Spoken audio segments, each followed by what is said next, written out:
नमस्कार दोस्तों, धर्म रहस्य चैनल में आप सभी का एक बार फिर से स्वागत है। आज का जो अनुभव है यह एक साधिका का है जिन्होंने गुरु मंत्र साधना के दौरान जो अनुभव महसूस किए हैं, कैसे कि उनने अपने स्वयं के पति को शिव भगवान के रूप में देखा और इसी तरह के कई अनुभव उन्हें इस दौरान हुए। तो चलिए जानते हैं और पढ़ते हैं इनके ईमेल पत्र को। प्रणाम गुरुजी, मैं मुंबई से हूँ, गुजराती हूँ। मेरी शादी को 19 वर्ष हो चुके हैं और मेरे 2 बेटे हैं। मैं यह अनुभव धर्म रहस्य चैनल के गुरुजी श्री सूरज प्रताप जी को भेज रही हूँ और यह मेरा अनुभव कहीं और प्रकाशित नहीं होगा, इसकी जिम्मेदारी भी मैं लेती हूँ। गुरुजी, मैं आपका चैनल 2017 से देख रही हूँ। मैं आपकी सारी वीडियो देखती हूँ और लाइक भी करती हूँ। गुरुजी, मैं बचपन से माँ की भक्ति और पूजा करती आई हूँ। मेरी माँ के प्रति आस्था और विश्वास बहुत है। मैं एक बार ऐसे ही YouTube चैनल देखते हुए स्क्रॉल कर रही थी कि तभी आपकी वीडियो देखी जिसका टाइटल फ्रिज में रखा हुआ आटा करके था। मैंने वहां क्लिक करके आपकी पहली वीडियो देखी। उस वक्त मुझे आपकी आवाज काफी अच्छी लगी और आपके बोलने का तरीका और जिस तरह से आप उस अनुभव को एक्सप्लेन कर रहे थे मुझे बहुत अच्छा लगा। मैंने तुरंत ही आपके चैनल को सब्सक्राइब कर दिया और आपके वीडियो में जो भी आप माँ की पूजा के बारे में जानकारी देते थे उसी से प्रेरित होकर फिर मैंने अपनी कुल देवी का जाप करना शुरू कर दिया और मैं रोज एक माला जाप करती थी और हनुमान चालीसा का भी पाठ करती थी। वह मेरी नित्य पूजा का एक हिस्सा बन गया।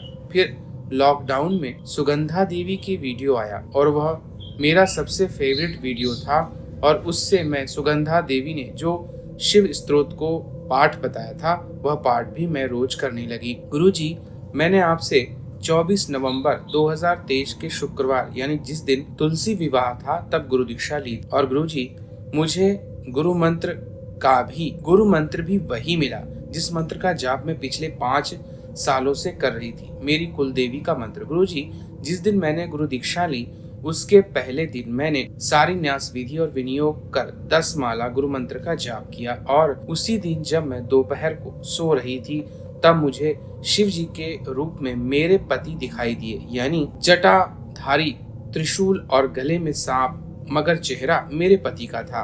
वो दृश्य केवल 2 से 3 सेकंड का ही था। मैंने देखा कि मेरे पति शिव जी के रूप में दरवाजे की चौखट पर खड़े हैं और त्रिशूल चौखट पर रखे हुए हैं, यानी जैसे कि हम सीरियल में देखते हैं शिव जी त्रिशूल का ऊपर का हिस्सा ऐसे नीचे करते हैं तो आग जलने लगती है और तूफान आने लगता है, वैसा ही मेरे पति त्रिशूल को छू कर रखे हुए थे। बस उसके बाद मेरी नींद ही खुल गई।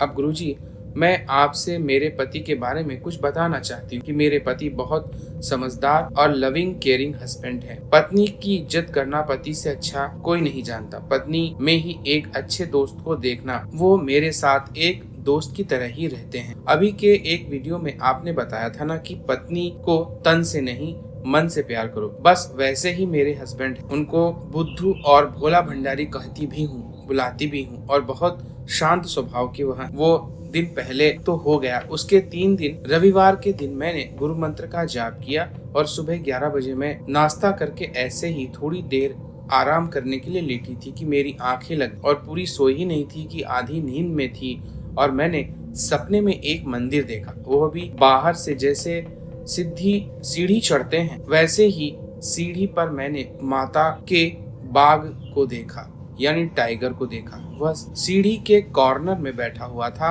और एक पाँव ऊपर कर रहा था, जैसे शेर पंजा मारने के लिए पाँव उठाता है वैसे मैंने देखा और मेरी आंख खुल गई। फिर उसके बाद गुरुवार के दिन जब गुरु मंत्र का 7वां दिन था तब मैं गुरु मंत्र का जाप कर ध्यान में बैठी तो मैंने एक बहुत बड़ा कछुआ देखा। वह भी उसके निचले भाग को, यानी जैसे मैं कछुए के नीचे खड़ी हूँ मुझे उसके नीचे का हिस्सा दिख रहा था क्योंकि वह बहुत बड़ा था। उसके बाद कभी सपने में शिवलिंग के दर्शन होते तो कभी माता काली के और आज गुरु मंत्र के 54 दिन हो चुके हैं, यानी मेरे 50,000 से ऊपर जाप हो चुके हैं। गुरुजी, गुरु मंत्र का जाप करते समय मैं पहले आपकी फोटो को प्रणाम कर गुरु ब्रह्मा गुरु विष्णु का पाठ करती हूँ। फिर विनियोग सारे न्यास विधि करने के बाद रोज 10 माला मंत्र जाप करती हूँ। उसके बाद हनुमान चालीसा शिव स्तोत्र का पाठ करती। मैंने गुरु दीक्षा अभी नवंबर में ली, पर गुरुजी मुझे मेरे मरे हुए लोग पहले से ही सपने में दिखते हैं। 2021 में मेरी बुआ सास मर गई। मेरी बुआ सास यानी मेरे हस्बैंड की सगी बुआ और मेरी सास और बुआ सास का झगड़ा हुआ करता था। तब ने वो यहाँ आती थी और ना हम उनके वहाँ जाते थे। अब वो मर चुकी, लेकिन मम्मी यानी मेरी सास अकेली ही मैयत में जाके आई थी, तो वहाँ से तो किसी ने भी नहीं बुलाया था। उसको बहुत गुस्सा आया, तो घर आकर उन्होंने 13वीं की विधि में जाने से सबको मना कर दिया और खुद भी नहीं गई। मैंने मेरे पति से मम्मी को समझाने के लिए कहा, लेकिन मम्मी नहीं मानी और मेरी इच्छा जाने की तो थी, लेकिन मम्मी की बात को कौन टाल सकता। तब गुरुजी पितृपक्ष भी चल रहा था, उनकी 13वीं हो गई। उसके दूसरे दिन जब मैं सुबह सो रही थी तो मुझे सपने में बुआ दिखाई दी, जो हमारे घर आई और चौखट पर खड़ी होकर मुझसे पूछ रही थी, अरे कल तुम लोग आए क्यों नहीं? मैं तुम लोगों का इंतजार कर रही थी। बस इतना मैंने देखा और मेरी मोबाइल का अलार्म सुबह 5 बज रहे थे और मेरी नींद खुल गई। उसके बाद 10 अगस्त 2022 बुधवार को मेरे चाचा की मौत हो गई। गुरुजी मेरे मम्मी पापा बचपन में ही मर चुके थे।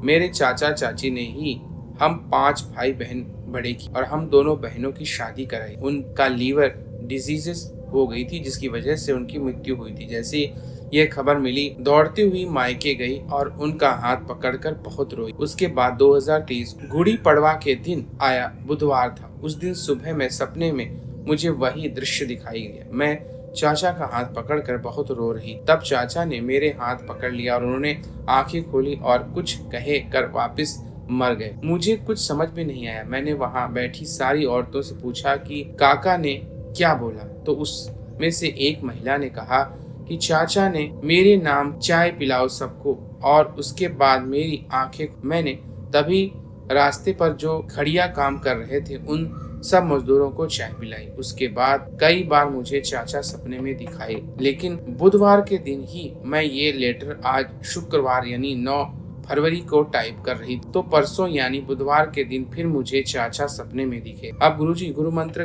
करने के बाद यानी 10 जनवरी 2024 बुधवार को मेरी दादी यानी मेरे पापा की सगी मौसी की मौत हो गई। वो 80 के ऊपर के साल की बीमार थी। मुझे फोन आया तो मैंने गुरु मंत्र का जाप किया और मैं घर से निकली। मैंने इतनी जल्दबाजी की, मगर गुरुजी मुझे उनकी आखिरी दर्शन नहीं हुए। मैं बस 2 मिनट ही लेट हुई।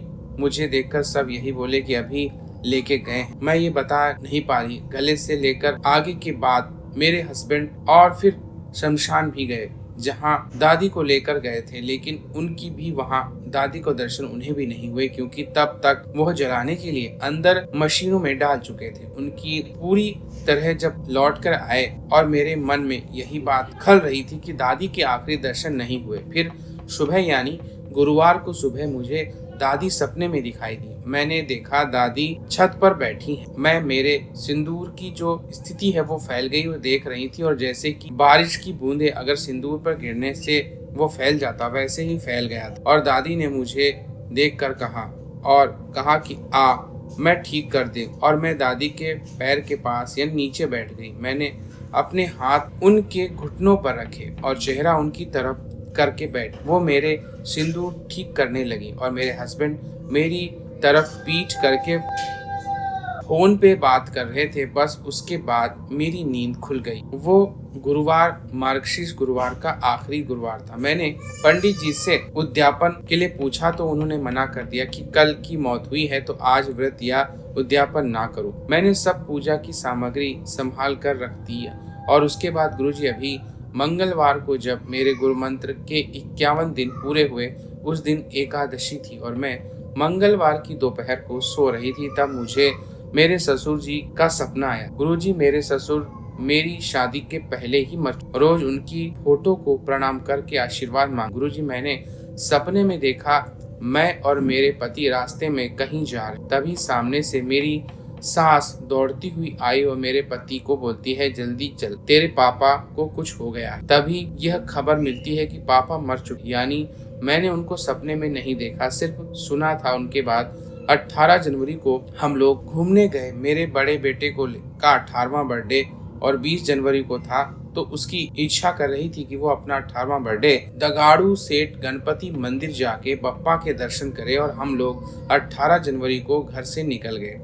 हम लोग त्र्यंबकेश्वर और दड्डू सेठ गणपति और भीम शंकर दर्शन करके 21 यानी संडे की को लौट आए। मेरे मन में यही बात थी कि मार्गशीर्ष गुरुवार का उद्यापन मैं कैसे करूं, क्या करूं। लेकिन जिस दिन हम लौटकर घर आए तभी दूसरे दिन यानी 22 जनवरी को जब अयोध्या में श्री राम जी का उत्सव था, तब सुबह में मुझे सपने में मार्गशीर्ष के नारियल, वो 5 पान और पूजा की सामग्री जो मैंने संभाल कर रखी थी वो दिखाई दी। गुरुजी, मैंने पौष पूर्णिमा की दिन उपवास करके उद्यापन कर दिया। मैंने माँ से मन में ही कहा कि माँ आप ही बताएं कि मैं उद्यापन करूं या ऐसे ही बिना उद्यापन के नारियल विसर्जित कर दूं। लेकिन माँ ने सपने में जवाब दे दिया।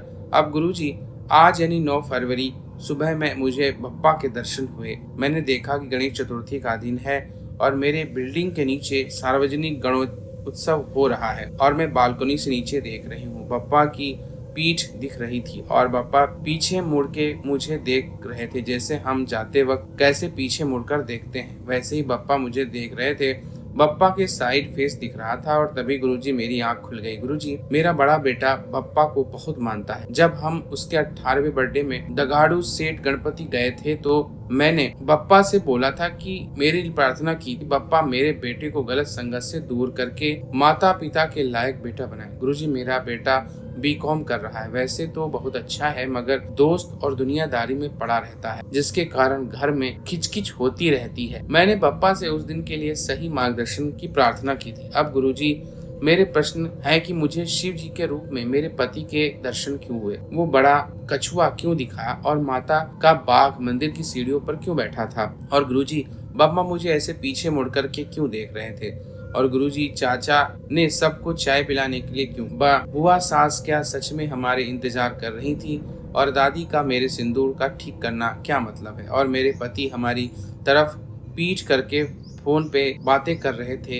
इसका क्या मतलब, और गुरुजी मेरे ससुर जी जो 1999 को ही मर चुके हैं, सपने में उनके मरने की खबर मिलने का क्या मतलब हुआ। मेरे सारे प्रश्नों के उत्तर देने की लिखने में कोई त्रुटि हुई हो तो माफ कर दीजिए गुरुजी। गुरुजी, अगर आप इस पर वीडियो बनाते हैं तो प्लीज मेरा नाम और ईमेल आईडी ना बताएं। तो देखिए यहाँ पर इन्होंने अपने अनुभव को भेजा है, मैं इनके प्रश्नों के उत्तर अब देता हूँ। देखिए, सबसे पहली बात, भगवान शिव अगर पति के रूप में दर्शन दे रहे हैं तो इसका मतलब यह है कि आपकी साधना सही दिशा में जा रही है। आपके लिए आपका पति ही सर्वोत्तम देवता है और वह आपके जीवन की हर मनोकामना पूरी करेगा, जैसे भगवान शिव अपने भक्तों की करते हैं। और वह दिखा भी रहे हैं कि एक पत्नी का व्रत क्या है, आपके अंदर सतीत्व की शक्ति आ रही है, इसीलिए भगवान शिव ने पति के रूप में दर्शन। बड़ा कछुआ देखने का मतलब है कि भगवान की कृपा आपके ऊपर है। कछुआ सार्वभौम सुख को देने वाला माना जाता है और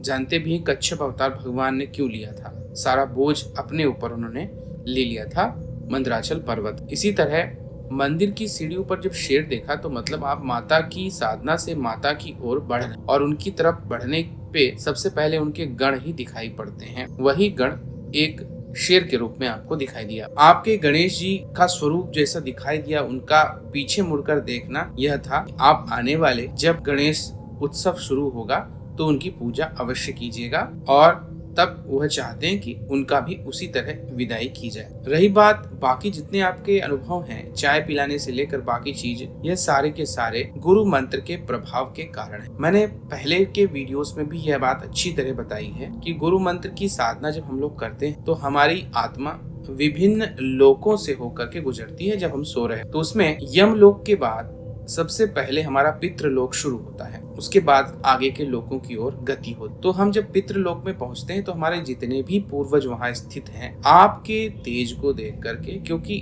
जब गुरु मंत्र की साधना की जाती है तो यह सारे लोकों से होकर गुजरती है आत्मा, ताकि उनसे छूट जाए, उनका बंधन उसके ऊपर कभी ना लागू हो। तो उस तेज को देख करके वहाँ की जो आत्माएं हो, ज्यादातर जो लोग मर चुके हैं, वह आपसे कुछ न कुछ प्राप्त करने की इच्छा रखते हैं, क्योंकि अगर वह आपसे कुछ प्राप्त करना चाहेंगे तो आपके माध्यम से उनका तेज बढ़ जाएगा और उनकी मुक्ति उच्च लोकों की ओर हो जाएगी, यानी पितृलोक से स्वर्गलोक की ओर और भी ऊंचे लोकों में वो जा सकते। तो कई तरीके वो कभी कभी अपनाते हैं, उसमें से जैसे कि चाचा का चाय पिलाने को कहना इस बात का है कि आप चाय के माध्यम से सदगति करवाएं, क्योंकि उनकी प्रसिद्ध चीज वो रही होगी या उन्हें अच्छी लगती होगी। तो दूसरे लोगों के माध्यम से ही हम अब अपने मरे हुए पूर्वजों को तो हम खुद कुछ नहीं दे सकते, लेकिन किसी और को देकर उनकी तृप्ति करवा सकते हैं। ठीक वैसे ही जैसे कि हम देवी देवताओं को जो हम भोग लगाते, तो देवता खाने तो नहीं आते उसको, लेकिन भोग जब किसी जीव को, किसी इंसान को दशांश हवन के बाद जैसे कि हम कहते हैं भोज कराओ, तो मूल उद्देश्य यही होता है कि देवता